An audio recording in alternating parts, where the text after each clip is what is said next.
Semangat pagi! Hari ini saya ingin berbagi pengalaman hal yang saya syukuri. Hari Minggu kemarin, saya bersama suami hendak pergi ke rumah mertua karena kami harus mengantar adik ipar ke saya yang akan berangkat menuju Medan karena dia harus melanjutkan pendidikannya di sekolah berasrama di SLA PT ASN Pematang Siantar. Nah, dia sudah mengambil tiket untuk hari Minggu itu jam 8.50 pagi. Namun masalahnya adalah adik ipar saya itu belum tes rapid antigen. Nah, suami saya memberi informasi bahwa Dek, di bandara disediakan tes antigennya, Dek. Nah, itu dibuka mulai pukul 6 pagi. Jadi, menurut abangnya, cukuplah waktunya supaya dia nanti saja di bandara tesnya. Oke, jadi sepakat bahwa kami akan mengejar waktu ke bandara supaya adik ipar saya itu boleh rapid test di bandara mengantri mulai dari jam 6 karena bukanya jam 6. Jadi kami dari rumah berangkat jam 4 subuh lewat sedikit menuju rumah mertua saya yang cukup jauh, tapi karena jalannya agak sepi, mempercepat waktu kami tiba di sana. Tiba di sana sekitar 4:30, lalu adik ipar saya masih beres-beres sedikit barang-barangnya, kemudian sarapan pagi, lalu doa keluarga bersama, dan kami keluar dari rumah itu sekitar jam 5:30 kurang. Lalu kami cepat-cepat ke bandara karena jaraknya cukup jauh ke Bandara Hang Nadiem Batam. Kami tiba di bandara jam 6 kurang. Setelah parkir, kami mulai mencari tempat di mana rapid tes antigen itu diadakan. Waktu kami berjalan menuju tempat itu, saya melihat cukup banyak kerumunan. Dalam hati saya pikir, wah jangan-jangan sudah buka antriannya. Jangan-jangan banyak orang yang ngantri, nanti takutnya itu terlambat nanti adik saya untuk check-in. Tapi mendekati kerumunan itu di wilayah keberangkatan, ternyata petugas yang akan melakukan tes antigen itu belum ada. Lihat cek jam, oh ternyata masih jam 6 kurang 5. Lalu sekitar jam 6.15, petugas itu mulai datang dan mempersiapkan peralatan-peralatan untuk tes tersebut. Dan kami pun mulai mengantri di tempat duduk yang sudah disediakan. Di tempat duduk itu, saya berkenalan dengan seorang pendeta yang ada di depan kami. Karena saya lihat Bapak ini cukup gelisah. Lalu saya tanya, Bapak tujuan kemana? Oh, saya sebenarnya mau ke Jambi, tapi saya harus singgah di Jakarta karena orang tua saya sakit. Oh iya Pak, saya turut doakan semoga lekas sembuh. Lalu Bapak itu bilang, saya sebenarnya harus mengganti penerbangan saya. Boleh minta tolong Bu, jagakan barang-barang saya? Lalu saya bilang, iya silakan Bapak silakan urus saja dulu keperluan tiket Bapak, saya akan jaga barang Bapak.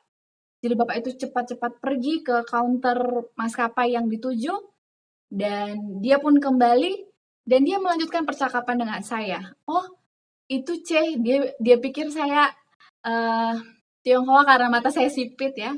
Itu adiknya mau kemana? Lalu saya bilang, oh mau sekolah Pak, karena dia masih harus melanjutkan pendidikannya. Oh di mana? Di Siantar Pak, di sekolah Advent, saya bilang. Oh, saya pendeta, kata Bapak itu. Oh iya Pak, semangat Pak dalam pelayanan, saya bilang begitu.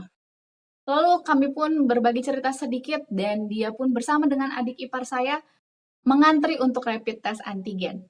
Dan puji Tuhan, adik saya masih ada waktu cukup untuk sampai di ruang tunggu sebelum boarding tiba. Jadi kami mengantar adik kami sampai di ruang tunggu sudah tiba sekitar jam 8. Jadi masih cukup waktu sampai dia boarding.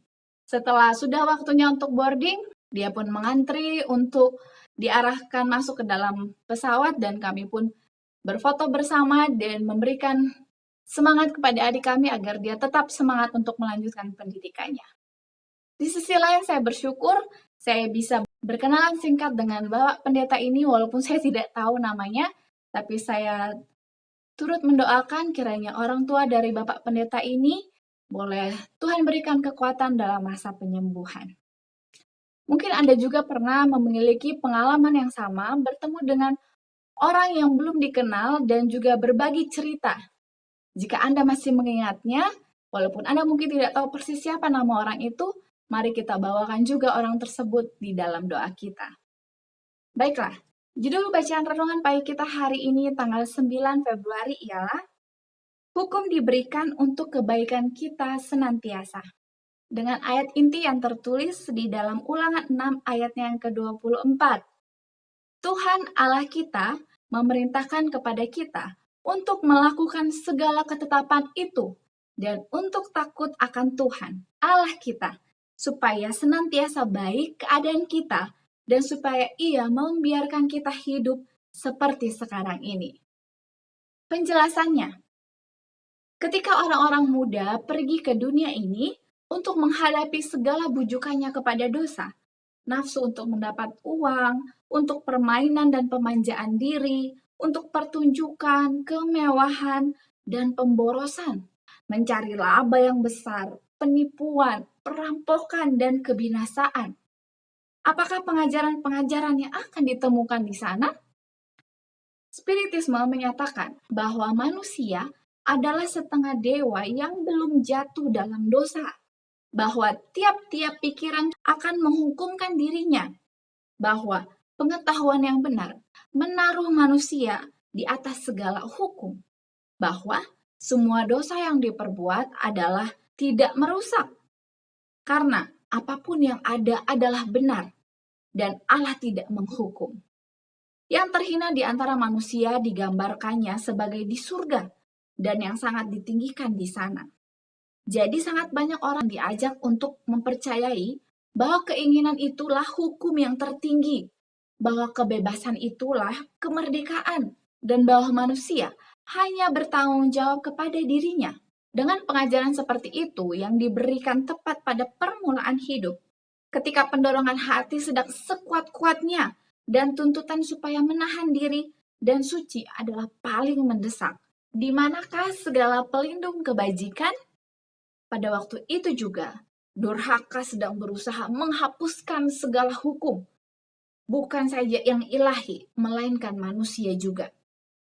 Demikianlah pengaruh-pengaruh yang harus dihadapi oleh orang-orang muda dewasa ini. Untuk berdiri di tengah-tengah kegaduhan seperti itu, mereka sekarang harus meletakkan alasan tabiat. Pada tiap-tiap keturunan dan di tiap-tiap negeri, alasan yang benar dan contoh bagi pembangunan tabiat adalah selamanya sama. Hukum ilahi, kasihilah Tuhan Allahmu dengan segenap hatimu, sesamamu manusia, seperti dirimu sendiri.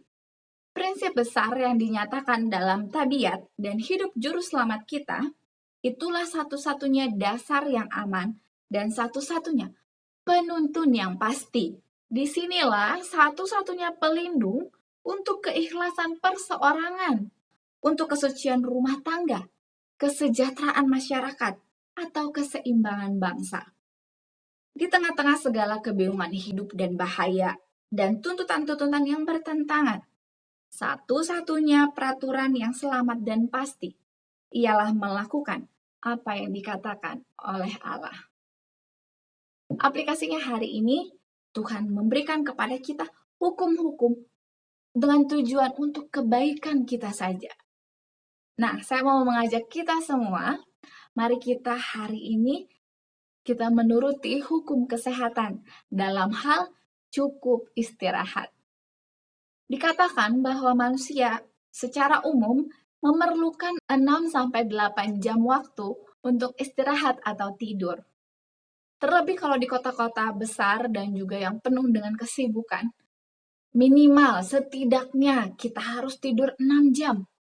Untuk itu, mari kita coba hari ini untuk tidur 6-8 jam. Slogan kita, awali hari ini dengan renungan pagi. Di waktu ini saya ingin menguatkan iman kita bersama, bahwa tidak ada doa yang sia-sia. Setiap doa-doa yang kita layangkan kepada Tuhan, Tuhan akan mendengarnya, dan itu akan menjadi dupa yang harum di hadapannya. Untuk itu, mari kita tetap gunakan waktu kita untuk berdoa terlebih doa pribadi dan juga doa keluarga. Jika ada hal yang ingin Anda sampaikan untuk boleh sama-sama kita doakan, Anda dapat menuliskannya di kolom komentar di bawah ini, dan saya akan turut menjadi sahabat doa Anda agar Anda tidak berdoa sendirian. Terima kasih banyak. Kita akan melanjutkan pembacaan kita esok hari. Sampai jumpa, Tuhan memberkati.